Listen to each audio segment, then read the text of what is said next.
and I believe ready to roll. So Dan or Dave, I will pass it over to you to get us kicked off. I think that's me, right, Dan? Yes, sir. All right, well, welcome everybody. I'd like to call the meeting to order. It's a special meeting of the Board of Directors, Tuesday, April 20, 2021. It's now 5:20. We do have a quorum. And so with that, we have several business items to go into, and I believe we can move right into the selection of officers. Rebecca, do you have any special instructions for us, or you want us to just start making nominations? So I'll pass it over to you, but just to let everyone know, the officer selection is happening. This is the first meeting since our election back in March, where we Verrado elected Lance Mayatovich as the second owner director. So that's why we are looking at selecting officers now. Okay, well, why don't we start from the top and work our way down? We'll start with nominations for president.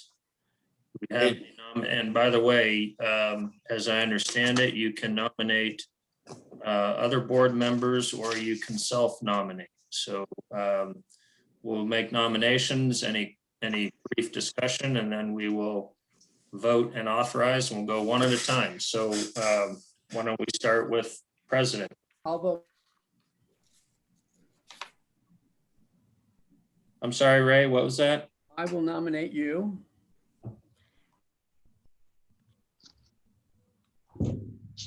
Hey, Dave. Dave, Yes. can I just do a blanket nomination and see if we're all in agreement? We can do that. I would nominate myself as the president again. I would nominate Dave Nielsen as the vice president again. I would nominate Ray as the treasurer, and I nominate Lance as the secretary.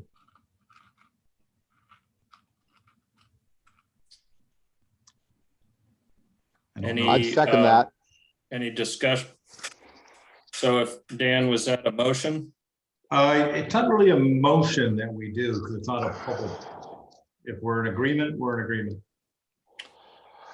Any discussion on that? I can confirm that or deny that if I have it wrong, but it's not something we vote on, I don't think. I'm in agreement. I'm in agreement. As am I. Sounds great to me. Okay, so we're done then. We don't motion and a vote. This is good. Okay. Rebecca, are you satisfied with that? I sure am. Unanimous across the board. Dan Kelly as president, Dave Nielsen as vice president, Ray as treasurer, and Lance as secretary. Sounds good. Thank you. Okay, business item B, discussion of COVID-19 amenity operating procedures.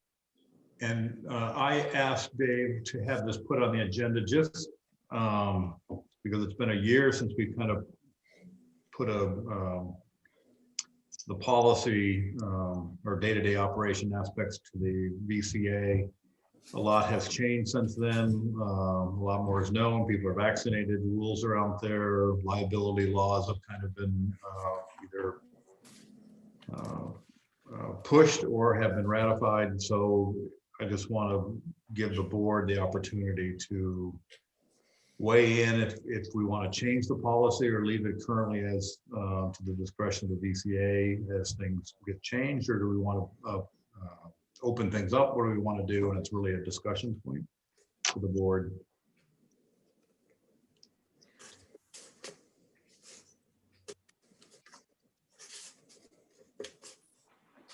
Since we get a lot of feedback from residents, and there's two sides. Some would like to say it the same. Some would like to see it completely go away, but we should probably reaffirm what our position is. Hey, Dan, I'll just chime in my opinion. And I don't want to change the policy. I like the policy of letting the management folks determine what changes need to be made and when.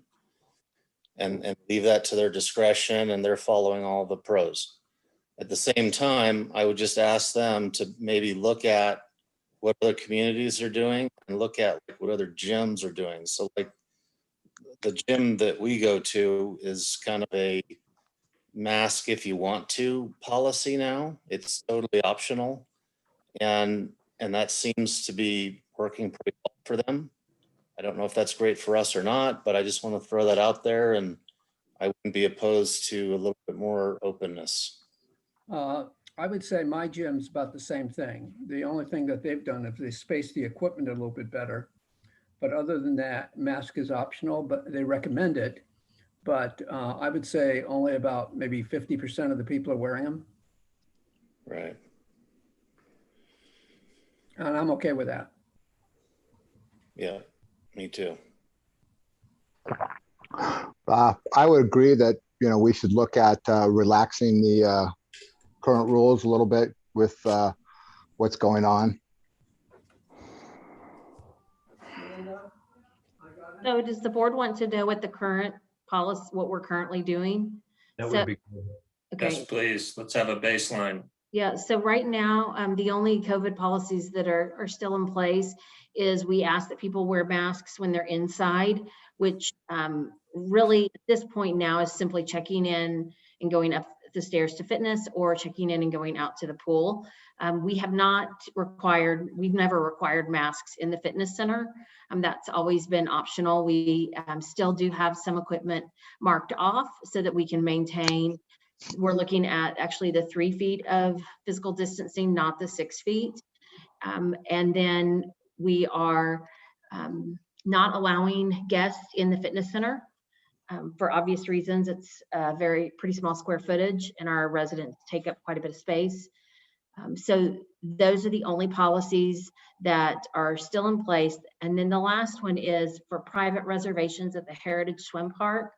Historically, you've been able to reserve one of the covered patio areas and invite 20 of your closest friends to the pool. And we have not lifted that restriction, primarily because we are so busy on the weekends. And then to bring in 20 additional outsiders during a peak time didn't seem to make sense when the vast majority of those are traditionally not residents. So other than masks inside and no big parties at the pool, everything else has been fairly relaxed. And I would like to know if Ray or Lance has any changes to what you just said. I don't. Just a question, do you have any time frame for allowing people to have guests, reserve that at the pool? Because I know that a lot of residents like to do that. So I wonder, is there any time frame in your mind to do that, or? Lance, that's a great question. And because last year was so unusual with respect to what our pool attendance numbers were, we'd really like to get through the first few weeks of our summer season. So you're looking at this end of the second week of June before making that determination. Heritage Swim Park right now on the weekends is running about 100 people during the peak time, which is pretty high given the fact that we're still in school. So we'd like to be able to move through those first 2 weeks and then look at that policy. And, Lance, at Marley Park, they only allow those large reservations during off-peak times. And that's something that we might want to think about in the future. But I'd like to just get through those first couple of weeks and see what our resident utilization is going to be. Sounds reasonable. Sounds great. So status quo. Yep. The association can continue to modify as needed. Good job, Kat. Thank you. All right, so I think we can move on then. Item C, discussion and possible action regarding the Parkway renovation project. Okay, so for this one, I'm going to ask, because I'm going to be discussing some of the recommendations that have come from the Landscape Advisory Committee. I'm going to ask Jim Houth with Aquatrack to unmute, as well as Branton Turner. Kat, if you could track down Branton and unmute him, I would appreciate that. Branton is our vice chair for the Landscape Advisory Committee. So Mr. Katz wasn't able to be here this evening, so I ran through the recommendations with him last week. So for the benefit of everyone following along, I'm going to do this as quickly as possible, but I would like to just go through some of the history associated with the project and how we got to where we're at. Jim's only heard this about 10 times so far, so I'm sure he wants to hear it again. So back in 2015, 2016, it was identified that the aging poly irrigation infrastructure was starting to break down, and we were seeing more leaks than was normal. That initiated an audit or a study in certain areas of the drip and the leaks associated with that as well. That kicked off what was affectionately known as the Parkway Renovation Project, and the Ad Hoc Parkway Landscape Committee was formed to make recommendations. Back in 2020, last year, June, the Parkway Committee came back with a few recommendations, one of which was to bring on some water management services, and that's where Jim and his team come in with Aquatrack. And they are in to do an audit and manage the irrigation and water usage throughout Verrado. So the Landscape Committee has gone back to look at the Parkway Renovation Project at the request of the board. And if I can just move through. This is just a quick shot for everyone on the line of the areas that were identified as being in need of replacement. So if you look at all that purple on the map, those are the areas that were identified as in need of replacement. Aging, the green is fine for now. So the LAC, the Landscape Committee, reviewed a lot of information coming from Aquatrack, DLC, as well as staff, and they've made some recommendations regarding this project. And then just to back up, one more thing that is pertinent to this conversation is that for 2021, the board did approve a little over $1.5 million for this project in 2021. So the recommendations, and Lance, I know, was at the last couple meetings of the Landscape Committee as well. So thank you to him, but please feel free to jump in as I run through these. After reviewing all the aspects of the project, the Landscape Advisory Committee is recommending that the association proceed with the projects for phase 1 and 2. And so just so everyone's on the same page, these are the 2 priority areas that were recommended by Aquatrack to focus on for this year. That the board authorized up to $700,000 for all labor and materials to complete the project in phase 1 and phase 2. That the association host a neighborhood cafe to introduce the project and present some potential replacement plant species. And they are targeting a date, of May 17th for that. The 4th recommendation is that Aquatrack manage the purchase and inventory of all the irrigation materials, and that they inspect all the new irrigation infrastructure installed. That's actually under the scope of their current contract, so there would be no additional charge for those services. That the association proceed with DLC for labor on the irrigation and installation of the decomposed granite, and for the purchase and installation of the ground cover plants as part of the project. Also, they wanted to ensure that the granite installation, the labor cost was less than $30 per ton. And that the association seek bids on the decomposed granite. And finally, that Aquatrack come back to the committee with their recommendations for the next phase of this project, as well as out into the future to get that complete. So having said all that, Jim, Scott, Branton, did I miss anything that needs to be added for the board? Oh, you did a great job. I don't think you missed anything. I just think it'd be good to emphasize just that when we looked at this, of course, we're dealing with that $1.5 million budget. And so Aquatrac's going to be helping us determine the areas that we're going to keep tackling. Obviously, we're losing money as this problem is out there. So the goal is to keep this project rolling. The second thing is just to make it known that the reason that the committee is recommending DLC for the work is because we currently have a contract with them, and that avoids the complications of having to go in certain areas with City of Buckeye and their bidding process, which would really be kicking the can down the road. So being that the committee does support bidding, that Aquatrac is going to be providing us for our next areas that are simply HOA and don't have this extra complication. So anybody that's worried that this is just kind of a thing where DLC is embedded and everything's getting handed to it, it is something that created a great bit of discussion, but we decided for the good to keep this project going and avoid the City of Buckeye complications, it was best to recommend that this just move forward. Thank you, Branton. I appreciate that. I totally missed that point, which was that, for future phases, the option would be there to bid out the work. But DLC is looking at a 4 to 8 week lead time for labor to get started on this project. And that is about what we're looking for on lead time on materials as well. Sounds great. This is Dave. I have a question on granite, I guess 2 questions. Number 6, the VCA seek bids on decomposed granite. I'm assuming there's a spec out there that we want to use. And are you saying that the bids are on the acquisition of the granite?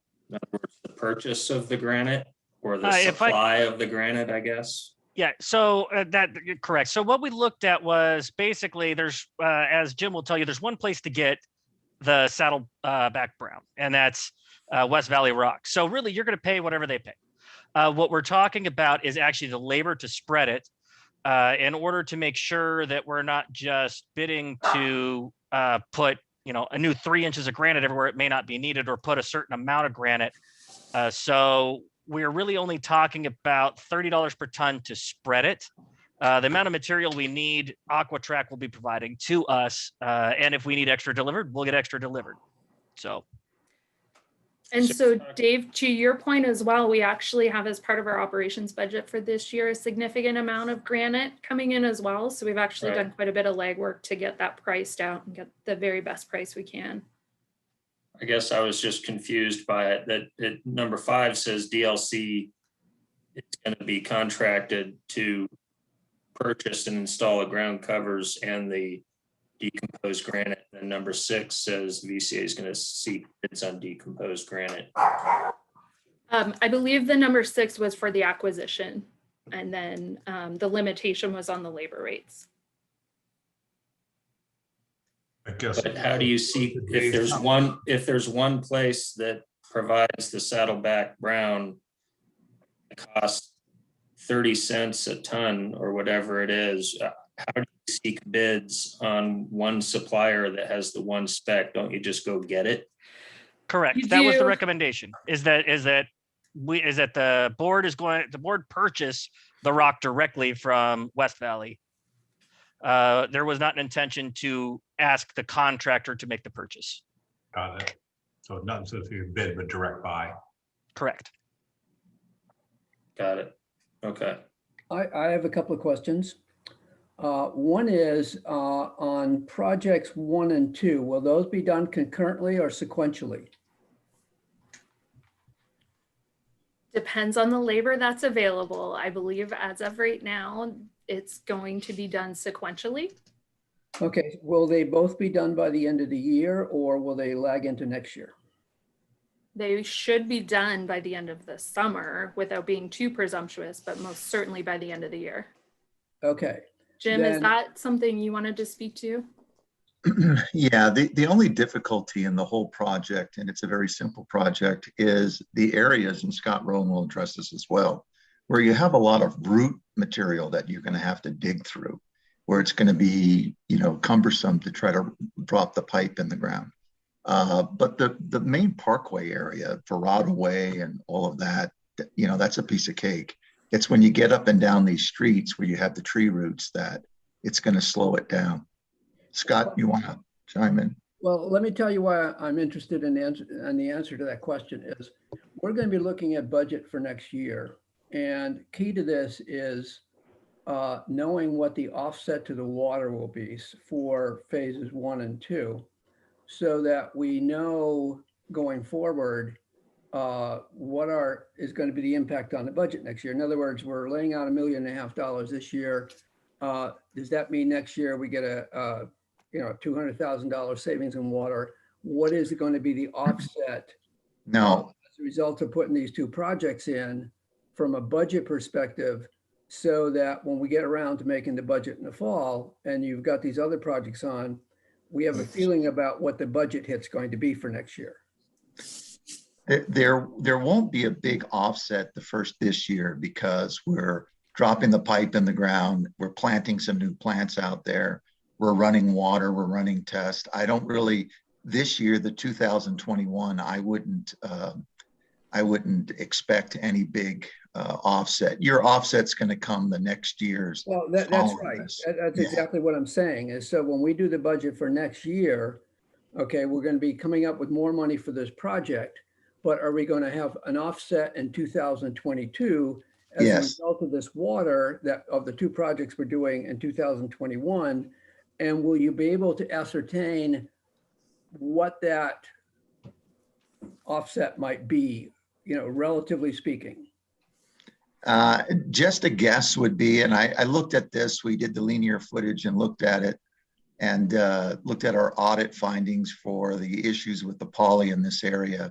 And you're probably looking at $40,000, $50,000 after the first year. You've got granite, rock, everything else going in here. Right. So there's not an ROI on this, except on the irrigation. But there is, of course, a return on investment on the irrigation for. Well, and that's all I'm interested in knowing what the budget thing is for that. A couple of other questions then. Looking ahead, this was, Rebecca, can you go back to the other screen? This one? Yeah, number 7. So one of the reasons for doing these two projects now was give us time to put together a long-term plan, which is basically, I think, number 7. Correct. And what I would like to see if we could is, there was an article in last week's newspaper for the last couple of weeks talking about the impact of the Colorado River and water being curtailed down in here. So I'm looking to the fact that maybe, we're going to have some hits and we're going to have to take more water out of the ground rather than being able to get it out of the canal. So the question then becomes for next year and for the following years after that, will we be able to get a look at what it will take to complete the project? In other words, okay, if you go back to the numbers for 2015 or 16, I think it was 14 million. Do we know what we're looking ahead to in years and how much it's going to cost? Because let's say it's going to cost $12 million hypothetically. We could spread that out over 12 years at $1 million a piece. We could spread it over, 6 years at $2 million a piece. All of that will have a hit on the budgets and could affect fees.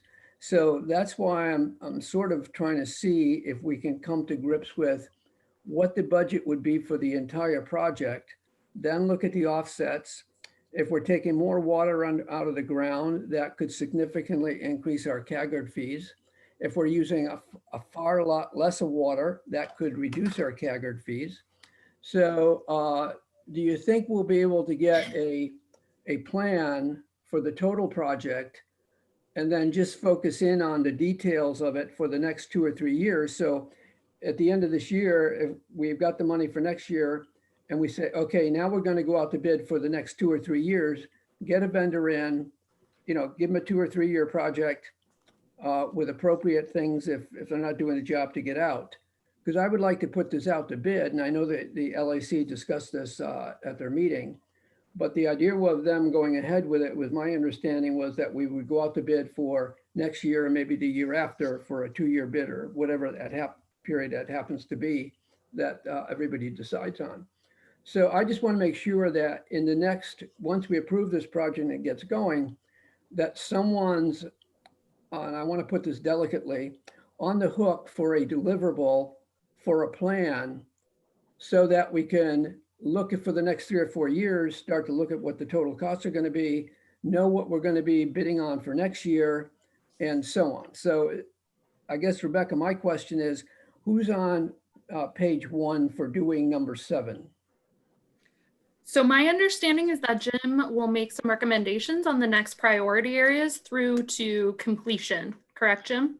Yes, so what we're doing, Ray, is we're looking at the findings of our audit for the areas that we need to go to next after priority 1 and 2. So the findings of our audit are dictating to us the most pressing areas where we need to get in there and pull out, remove, well, not remove poly pipe, but put in the PVC pipe. So we're working on that now, and certainly we've identified that. We've got 73% of the audit done. So we do have a very good idea of the areas out there that we need to go to next. If we were to go out there right now and turn on the valves to the drip irrigation to those areas, it'd be pretty easy to just see where the water's flooding down the street. That's where you go. But we've identified the areas as the priorities to do it. And we told the LAC before their next meeting, we would be there with those areas that we're recommending for this project to continue on with. Okay, I just want to make sure that they also address, if we're saving some significant water as a result of this project, I want to know what the impact will be on the CAGR fees. And also, Jim, you mentioned that the cost of materials will be going up significantly over the next couple of years, correct? Correct. So I want to make sure that we're allowing for the inflation costs in our plans for those materials too. Okay, well, we have a pretty good idea on where they're going and when they're going that. We've gotten that information from the vendors out there, but the idea is we want to move quickly and have the community purchase the materials for the irrigation system right off the bat. And part of that will be housed in a Connex trailer, and the rest of it will be housed by the distributor who we're purchasing the materials from. Yeah, that part I understand. I'm talking about the final plan for here's what the rest of the project looks like.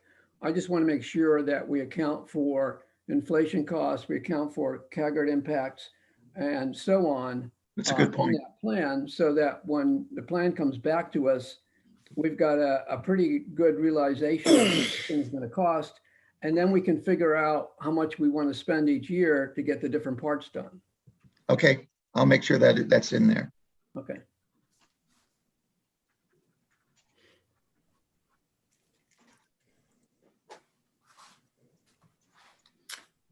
Rebecca, what do you need from us on this? Are we voting or are we just talking?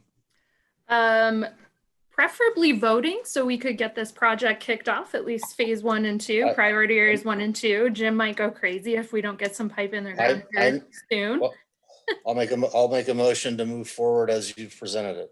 I'll second it.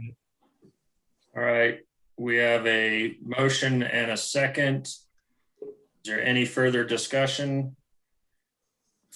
Hearing none, all those in favor say aye. Aye. Any opposed?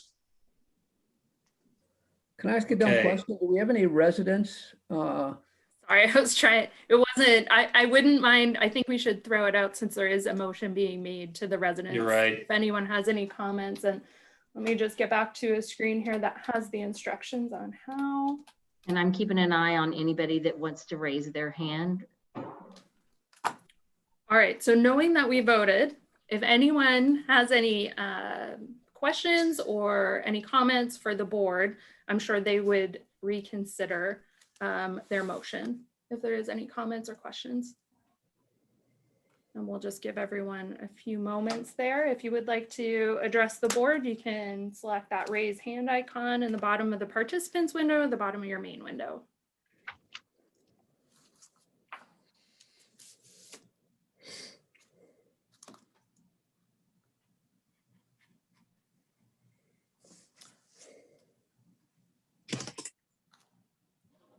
And I'm not seeing any hands raised, so the board can, oh, I'm sorry. As I said that, it looks like we have Mr. Woods that has raised his hand. Okay, should be able to speak. Yes, with all that construction work down on Verrado Way, coupled with the other construction work on Indian School and perhaps in Lost Creek, there's a lot of road construction that's going to be going on. And I just want to make sure we take appropriate precautions to mitigate the traffic congestion as best as can be done. Yes, most certainly. Great point, David. We're having a similar, if it's David, sorry, I just assumed with the last name. We're very cognizant of that. And in fact, we have a project going on up near Prospector Park where we have similar issues with that traffic congestion. So we'll do our very best to make sure there's minimal impacts. And we did do a test project on Western last year and very minimal impacts to the traffic throughout, but we're cognizant of the fact Verrado Way is our main thoroughfare through town.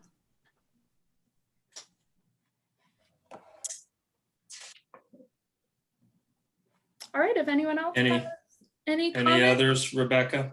I'm not seeing any, Dave. Okay, well, I apologize for jumping the gun. I've to get this thing moving. So you've got the approval. I heard a unanimous approval to move forward as presented with phase 1 and phase 2 with the authorized spending as described. Thank you. And I just want to say a quick shout out to the Landscape Advisory Committee, Jim, Scott, Ray for joining us as well. Much appreciated. They put in a lot of hard work on this. Yep. Yep. Thank you. Thank you all. Okay, next item, discussion and possible action regarding the amendment of the VCA tree policy to include replacement species for sisu, elm, and ash trees that have been removed due to the health of the tree, and in parens, healthy trees are not removed. Sorry for the long-winded business item, but I'll tee this one up as well, if that's okay, Dave. So Yes, please. Thanks. As part of the recommendations that came from the Parkway Committee last year, it was that we disallow the use of sisu trees as well as elm trees throughout the community because of the damage that they were causing and some of the impacts they were having. So the suggested replacements were established since that time. And everyone bear with me because I have kind of a different concept to explain. So here in Verrado, we practice monoculture for our tree species by parcel. So what that means is we have a whole tree inventory for the community. And I just wanted to throw this slide up to show everyone the variety of species we have, but also that we tend to concentrate these species by area. And so that gives us that monoculture feel, gives us that tree line street feel as well. So instead of going in and replacing trees as needed with whatever species is decided at that point, we want to make sure we're mindful of the monoculture of the landscape palette here in Verrado. And so if everyone would take a look at this map, and I apologize, it's small and probably smaller for those of you joining us, but this map was essentially everywhere that we have sisus throughout Verrado. And so there was some recommendations made from our experts on the tree species that would be best suited instead of sisus. And that's what you're seeing on this map. So rather as trees, unfortunately, they don't make it sometime or they're blown over, as we need to replace those trees, that we would replace them per this plan. So in the areas identified with the orange dot, we would be using acacia for those replacements rather than sisu. Similarly, desert ironwood in the areas identified there. And so these are the species that the Landscape Advisory Committee considered for sissus. And then these are the replacements for elm trees that the LAC considered. So the Landscape Advisory Committee is recommending that the board approve these replacement species as identified on the map, all except for elm species or elm replacement down here to the far bottom right of that map, that rather than use the Desert Museum or Palo Verde, that we use the Texas ebony instead. And so similar to the elm, or sorry, the sissu map, this is showing you everywhere we have elm trees throughout Verrado, and the suggestions for replacement coming from the Landscape Advisory Committee. What I don't have is a map of our ash trees, where we have those in desert landscapes. And both Aquatrack, DLC, as well as staff is discussed with the committee, replacing those ash trees as needed with the acacia mulga tree. So the Landscape Advisory Committee is recommending that the board approve these replacement species as set out in the maps. And we're happy to take any questions, which I will promptly pass over to Scott and Jim, who have much more knowledge on this than I do. I've got a couple. We're doing this dog and pony show next month for everyone regards the Parkways project. And we're going to have some samples of plants and trees and stuff along that line. My question would be, are we creating confusion if we have some samples of trees out there where people could look at them and think, oh, good, I would like this for my neighborhood, when in fact the decision's already been made as to what's going to be in your neighborhood? So I question whether or not we should even have trees at the dog and pony show, if in fact we've already made a decision as to what trees are going to be going into what neighborhoods, because you're just going to open up a can of worms. Yeah, great point. And at the Landscape Advisory Committee meeting last week, I believe, wow, time flies, they would like to move forward with just the plant species so that confusion isn't created. Trees are, and Scott, correct me if I'm wrong, trees are much more sensitive to the areas and locations where they're planted. So there is not so much choice when you come to trees and the species for replacement. Do we think we're going to run into any issues like we did at the last board meeting, where one resident was talking about the fact that her children were allergic to a particular tree that we were putting into her neighborhood? Do we expect any kickback things? Are we even going to tell the community, these different communities, what trees we're replacing them, or are we just going to go ahead and do it? Very much up to the board on how they'd like to proceed. We're happy to facilitate whatever direction the board would like to go with that. Well, I guess I'd like to get input from the rest of the board, because this looks like we're telling people, okay, in this neighborhood, we're putting in all these trees without them having any impact. I've got pluses and minuses against that, but I'd like to hear what others have to say. Dave, this is Dan. I appreciate your concern on it, Ray. I just don't know how you circumvent it. Somebody, we heard from the people, or the woman or parent whose child is allergic to Palo Verdes. We've got 30 tree species out here, and my guess is you're going to find somebody who's allergic to that tree, one of those trees. So at some point, you just got to say that's unfortunately, sometimes you can't appease every single resident, and this is one of those cases. Right. I don't disagree with that. I just want to make sure we're all in agreement, and when we go forward with this, that we should at least put it up someplace and let people know, or don't we want to even do that? I guess that's my question. How transparent do we want to be on this? I think it's always good to put it out in this public meetings, good. And also, I think people need to be aware, both the board and the residents, it's not like DLC or other contractors going to go out there and take all those trees out tomorrow and put new ones in.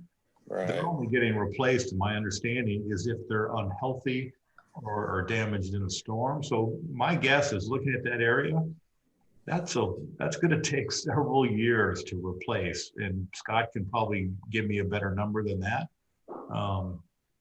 But it's going to be a while, and so it's going to be a slow transition, and that's the best we can go for. Yeah, Dan, you're right on the money with that, and that was one thing I was going to add is because I met with the residents down there that had raised the concerns. We met at Beverly Park down there and chatted. I think that was one of the misconceptions. They thought we were going to be removing, good trees, and we're reiterated we are not removing good trees, and we're going to do everything in our effort to make sure good trees stay good. But when we do have to make a replacement, we need to start now, and we'll be using a replacement species. Hey, It's so appropriate. So the only question that I would have for the landscape committee, which I think is really the most important question, is how did you guys determine what was going to replace what? Did you have a methodology, or how did you do it? Well, in general, the principle was to try to match tree style for tree style. Obviously, the problem with the sisu tree, a very, very fast growing tree, none of these species are that. So anytime something's replaced, it is going to look a little bit out of place. But the overall goal was the understanding that we're going to have some trees that are having to be removed for whatever reason, and that secondary species come into place, and wanting to make sure that that theme still felt like it was intact. Perfect. So that was the general plan there. And if I could speak to that one lady who came up last time, when she saw the agenda come out, she actually reached out to me and I said, no, what they told you is correct. No tree that's healthy is getting removed. And I think that really, as long as we kind of keep to that, I think that will work the best. But I 100% believe that the advice you should be hearing from the landscape committee is we do not want people going out there and saying, hey, my tree's getting replaced. I want to have a selection of these 5 trees to put in because we think that would ruin the theming. I agree. Yeah, I agree 100% with that. We do not want that. And you know what? You guys are very thoughtful about it. I appreciate that. I was hoping you were going to say that, and I'm so glad that you did. I would have moved to approve your recommendations. I'll second that. Is this where we open it up, Rebecca? Yes, please. Sorry, trying to write down the motion at the same time. If there doesn't. Dave's muted. Get everyone unmuted here. If there is more board discussion, we can definitely have that before we go out to the membership, or we can go to the membership now. Am I back on? You are. Back on. Sorry, my connection went out. I had to get back. And I heard the motion, I heard the second. I won't make the same mistake twice. If there's discussion for the community, why don't we hear from them? All right, so if there is anyone on the line that would like to address the board regarding the tree policy and the amendment they were just discussing, you can raise your hand using that raise hand icon.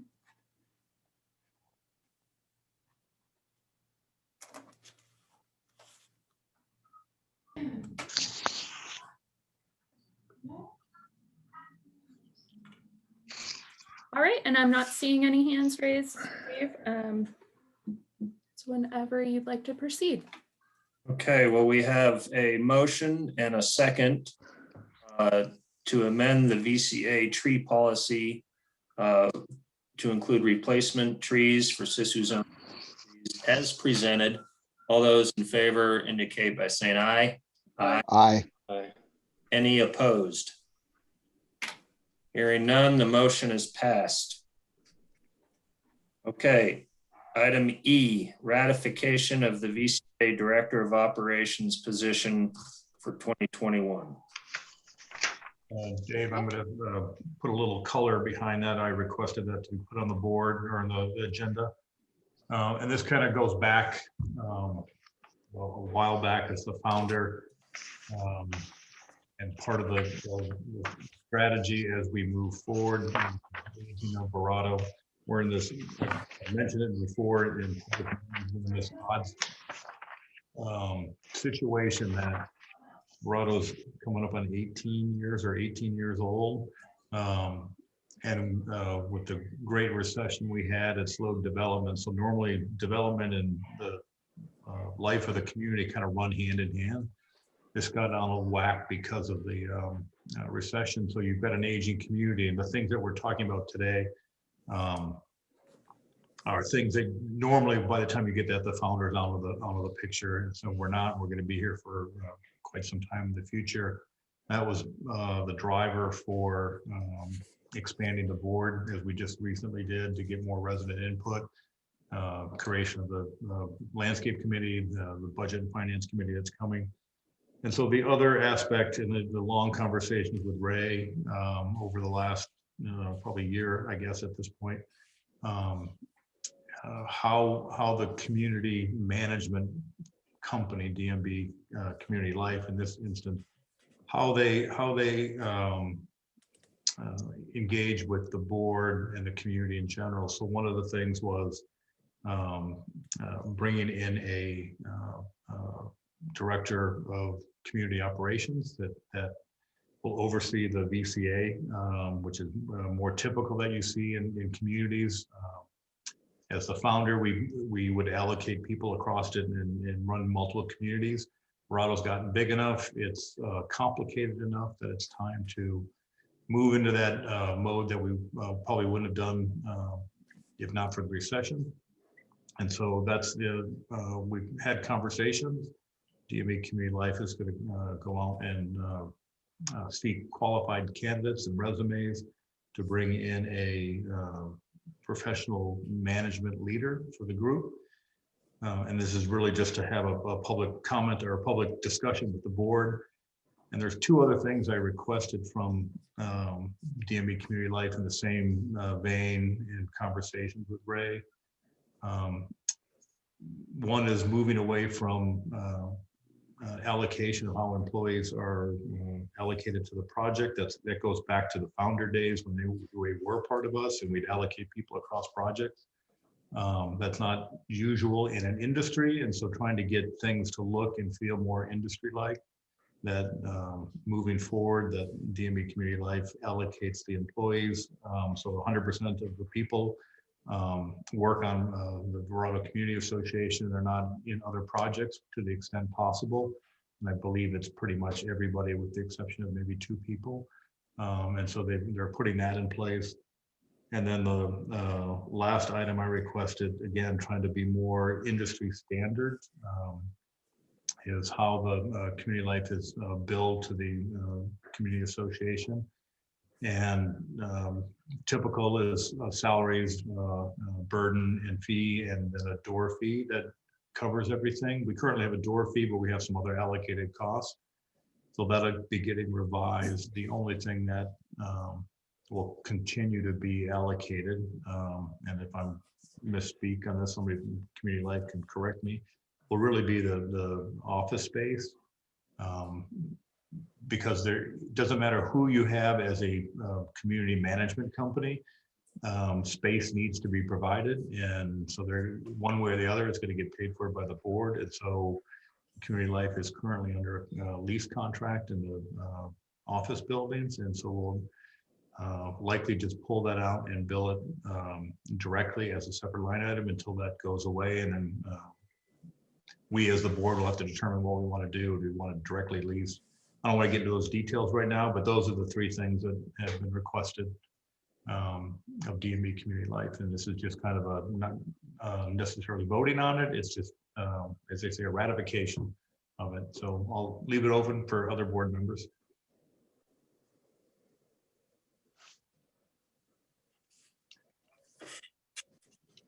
I'll just, so order of form, Rebecca, what do you need from us on this? I see there's a consent in lieu of meeting attached to the agenda. So we're not going to vote on this. We're just discussing. Correct. It's just an acknowledgement of past board action. And I see Tabitha nodding her head, so I know I'm right. I certainly appreciate it. I think it's a step in the right direction. I'm very much in favor of it.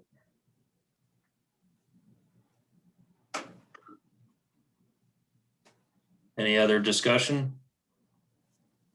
No, Dan said it all for me. Okay. Well, I guess on behalf of all of us, thank you, Dan and Ray, for all the time you've spent over the last year on calls working through the details. So, okay, well, then that being said, are we ready to move on, Rebecca? Sure, yes, we can move on to the last business item. And we do have the association's legal counsel on the line for this discussion as well. So Chad, if you wouldn't mind unmuting just in case the board has any questions for you. So this, just to kick off the item, it's discussion and possible action regarding the VCA Code of Conduct and Confidentiality Policy. Welcome, Chad. Hello.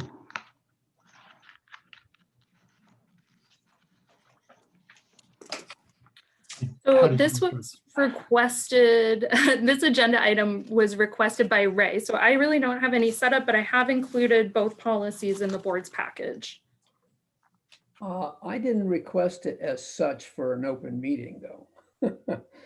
And Lance has also come up with a substitute form that he could address.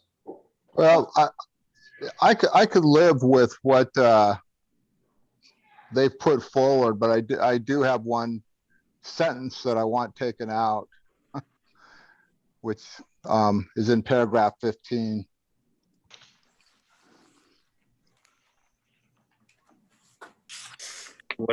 What is that, Lance?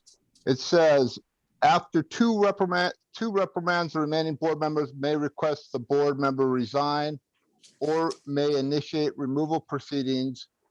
I would like stricken as called for in the association's bylaws. I would rather have it say, may initiate removal proceedings pursuant to ARS 33-1813 or any successor statute.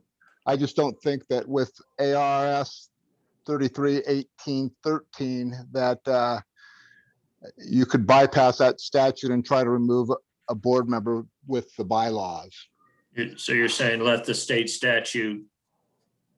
Yeah, the state Everything. statute would take priority over our bylaws. I believe our bylaws were written a long time ago prior to ARS 33-1813 being put into effect. So I have a general question, and I don't know who this goes to, maybe perhaps Rebecca or Chad.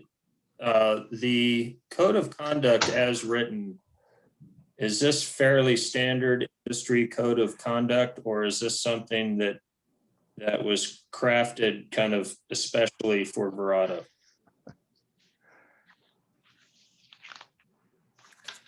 So this was drafted by the association's legal counsel, particularly for this community. No, I understand that. I mean, just in terms of the terms of the code of conduct, is it fairly standard? Well, Yes. I can speak to communities that we represent, and yeah, I think it's a fairly standard. Not all communities have a formal code of conduct. I'd say probably in the industry, it's considered a best practice to have a code of conduct. You know, obviously the primary purpose is to minimize liability to the association, ensuring that board members are conducting themselves in a way that minimizes that liability. And it's a great reminder of what is required as directors, because many of the things that are on that code of conduct are really just matters that are required under either statutory or case law. By that, I mean individual director obligations and duties, how you're supposed to conduct yourself as a director under the Nonprofit Act. So, Ray, you had comments, but you said not for public consumption. We just heard from Lance. So how would you like to proceed? Well, I'm open to discussing them. I mean, the only thing that I had written was some points of which I wanted clarification on. for example, in item 6, influence the community, place pressure on the board to advance a board member's personal issue. I will have a personal issue regarding VA, but not against VCA. So the question is the fact that it's against VA, which is another organization within DMB, so to speak, or Verrado, so to speak. The question, would that interfere? Would that be something that I would be, if I signed this thing, I would be found to be in violation of? Well, if I may, in item number 6, I mean, what it's saying there is no board member shall willingly misrepresent facts to residents of the community. The part about advancing personal cause or influencing the community, those are predicated on the idea that there's a willful misrepresentation of facts to the residents. So as long as you're not willfully misrepresenting facts to the residents of the community, you certainly can have a position on. Yeah, and I wouldn't be. Everything I will be pushing will be the words out of the documents. Yeah, I mean, I think number 6 then wouldn't apply. Okay. It's talking about willingly misrepresenting facts. Okay. So let's go to interfering then. Okay, because interfering can have a broad set of circumstances. So interfering could be interpreted as providing suggestions, recommendations, or indicating that you wouldn't recommend do so, or informing staff that what they're about advocating may not be in the best interest of residents. So, for example, I got a thing today, which I asked Rebecca to look at. And I found out that we have a homeowner who is selling guns out of his home and advertising it. And I asked her to get involved in it. So is that interfering with their job or not? Well, I suppose that's really for the board as a whole to decide. I mean, yes, the word interfere is there. We could clarify what that means. Ultimately, it's what the board determines to be interference. I think that it's probably intended to be the common form of the word or common meaning of the word, you know, which is really to prevent or obstruct or hinder, impede, things like that, that are causing, in this case, staff or management to not be able to do their job as the board has directed them to do. So, you know, we could add some clarifying language or substitute interfere out if that's helpful. Again, the idea here really is that the board as a whole, as a group, the action of the board, which ultimately is the majority of the board, deciding what that system of management is and what the roles are for the staff. I guess I would say, well, if you did have an issue that you wanted the staff to address, you know, I suppose you could discuss it with the staff. Again, this is entirely up to the board. You discuss with the staff, maybe the staff brings it to the attention of the whole board if needed. But that's really for the board to decide how you want those lines of communication to take place. Dave, this is Dan. So my comment on that, Ray, in that particular item, I think we've had this conversation before. At least I expressed my opinion. I may not have been a conversation. Right now it's 3 founders and it's 2 resident members, and someday it's going to be all resident members. The last thing that any management company wants is 5 bosses telling them what to do with no coherent voice. And so the intent of that is that you don't have board members directing staff to do not necessarily their personal bidding, but just giving direction that's outside the scope of what the board has given them or what their rules of conduct are. And so unfortunately it's kind of like a hard line. You can't, you know, you can talk about this, but you can't talk about that. You can't codify it. And so that's the intent. If there are issues that the founder has or the resident members have, it's probably better to have the board aware of it as opposed to I don't want to use interfering, but directing the staff to follow whatever topic that you're discussing or that board member is discussing. That's how I see the intent of it. Yeah, Dan, this is Dave, and I see it as how it's presented, because we as board members have a duty to ourselves, the board, and the general community. And any one of us can certainly pick up the phone and call Rebecca. To your point, none of us should be telling Rebecca what to do and how to do it, but we certainly can ask and say, hey, here's what I know, here's what I understand. It may be worth something looking into, and then staff can take that through the management system, let it percolate back up to the board as an issue if it's something deemed that needs to be made a board issue. So I think Ray, although I appreciate your concern with the language, I think if we're acting in the best interests of the board, the management staff, and in the general community as a whole, it's easy to not get tied up with this interference language. In other words, you'd have to work pretty hard to do that. And I would also be concerned about doing too much wordsmithing on a document like this, because that starts to also go down a rabbit hole that may be hard to get out of at some point. Those are my 2 cents. Okay. Item number 12, Dave, I used your name in particular in this one. I'm glad you did.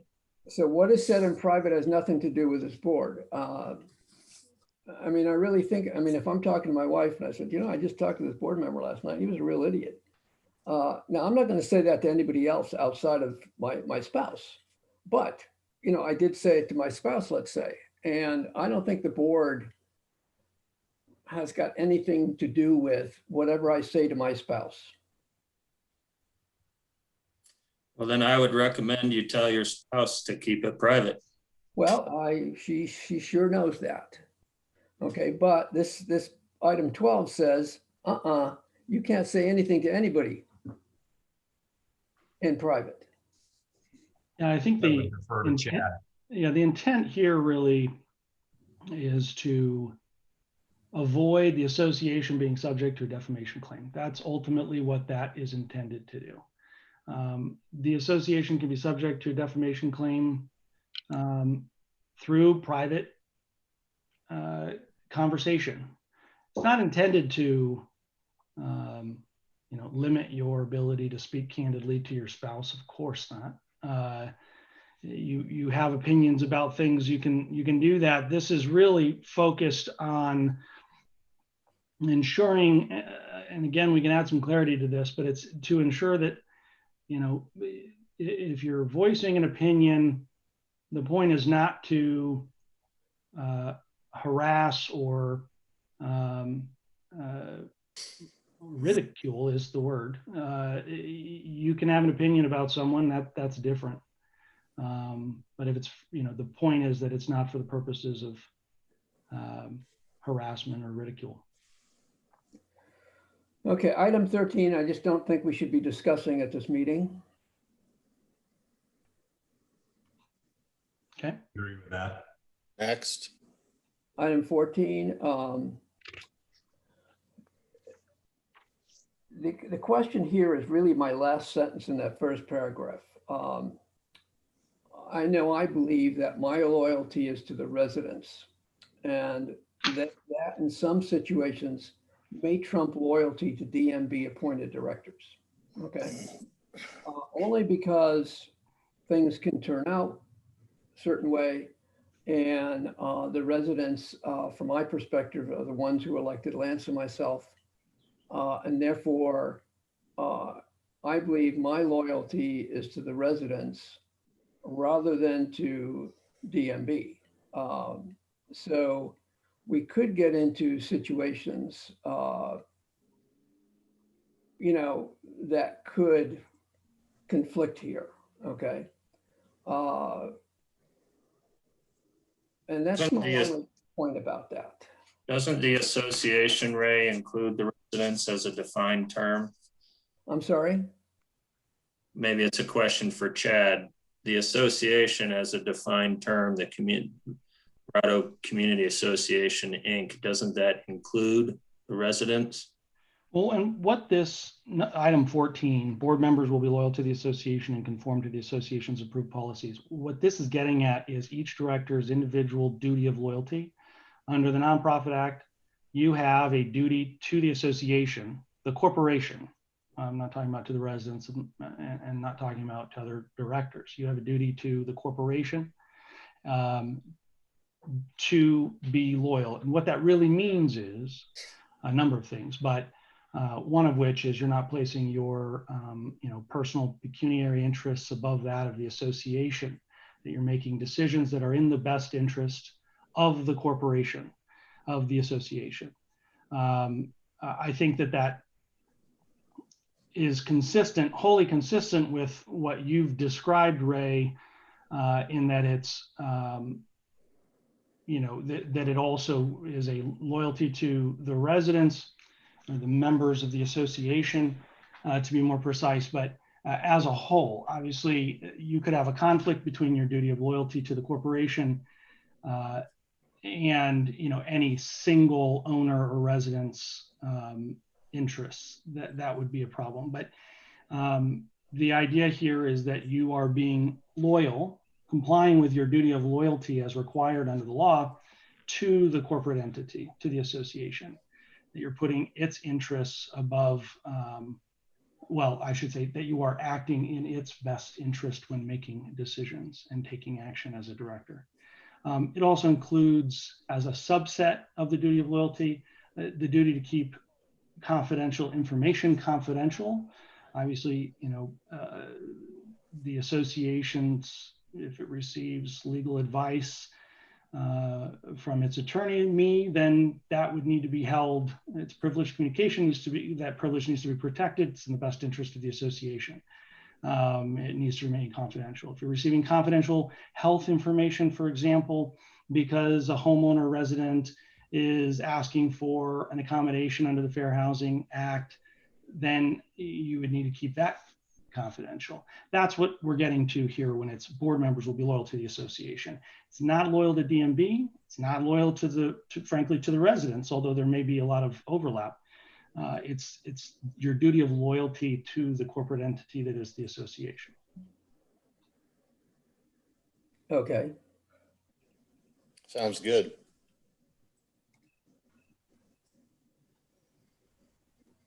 So anything else, Ray, for discussion, No, clarification?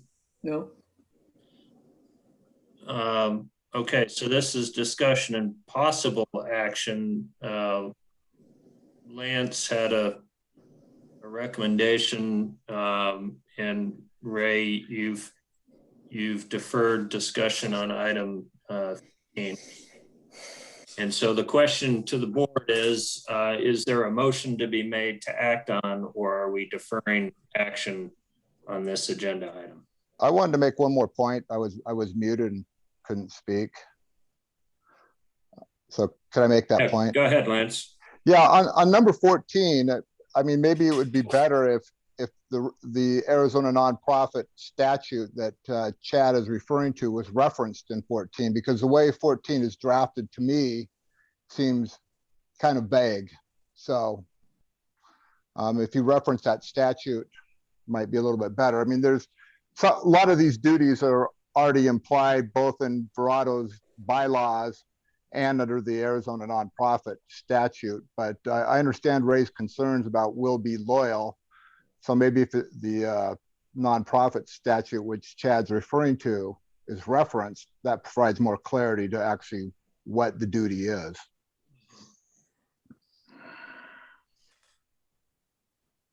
So what is the board's pleasure on this? I think that's a good idea. Yep. Less vague is better. Yep. I have no problem with Lance's other comment either, if you wanted to add that. So we had two recommended edits that could be made as a motion if we want to approve this evening, or we defer it. Ray, how would you like to proceed? Well, on the deferred one, I think we've beaten into the ground. So I think we need to move on from that. All I did was give an example where the board makes a decision, and let's say it's a 3-2 vote, where the 3 DMB people make a vote and the 2 elected people make a vote. And, you know, we're bound by that decision. And regardless of what it is, and the only thing I'm bringing up here is there are situations where you might not be bound by that because you believe that the actions taken by the, let's say, the other directors were not in the best interest of the organization. Now, we haven't had a situation like that occur, so it may be a moot point. You're kind of a paranoid guy. I look at this as, you know, there's never going to be 100% agreement on matters that come to the board. There will, although there is oftentimes unanimous action, there will at times be non-unanimous, and there will be some debate and some dissension, and we vote yay and we vote nay, but I think that's normal. But what this is saying, and Chad can clarify, is after the debate, we have an obligation to each other and the board to accept the results. And I don't know how you would probably articulate that better, Chad. I think just one last comment on Dave. Accept the results if they are, you know, legally and fiduciarily obtained. Now, if to Ray's example that we did something that's grossly in violation of anything, well, that's a different story. And this code of conduct probably doesn't apply to the nay vote. It may have applied to the yay vote. Right. Well, and I would agree if that language was in there, you know, if the action was legal and upheld our fiduciary responsibility, I don't have any problem with that. In fact, you know, that's fine. All I'm saying is if there's ever a decision that got made that where it was questionable, okay, and you know, 99% of the decisions, whether the board votes 4-1, 3-2, or 5-0, I don't have a problem with. Okay, not at all. And I can see when things go against, you know, if I feel one way and the board votes 4-1 against me, that's fine. That's just the breaks. All I'm talking about is when there's an action that may not be in line with our fiduciary responsibility, and it's rather, it may be clear, then, you know, who do you go talk to about that? Do you go talk to legal about that? You know, what happens? You know. Maybe you just answered that question right there. How did I answer it? Who do you represent, Chad?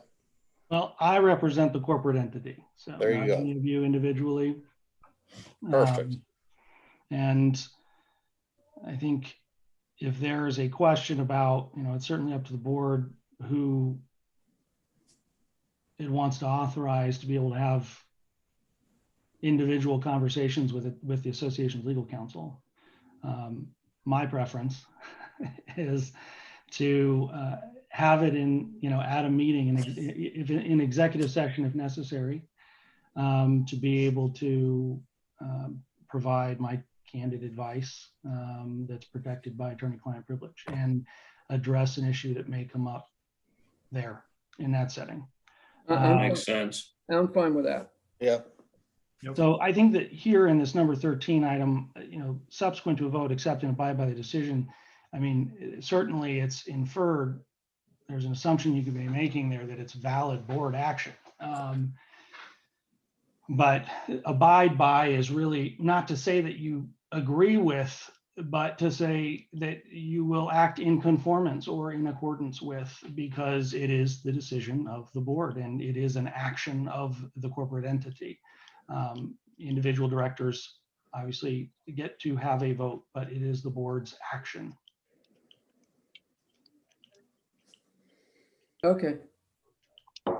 So I'm wondering if it makes sense, for board and Chad as well. So there's perhaps 3 items of clarification. I don't think we're necessarily ready to vote on it tonight, but Chad, if there's a way, if you can draft up, having understood what Lance was referring to in this brief discussion on item 13, does it make sense to just present a new code of conduct with the red lines that we can act on via consent in lieu of a board meeting?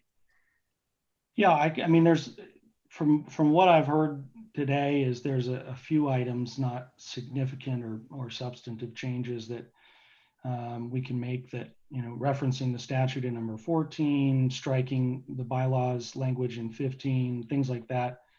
I can, you know, tweak 13 slightly if needed. Yeah, I can provide a red line and a clean version. If the board's good with that, you can adopt it by unanimous consent.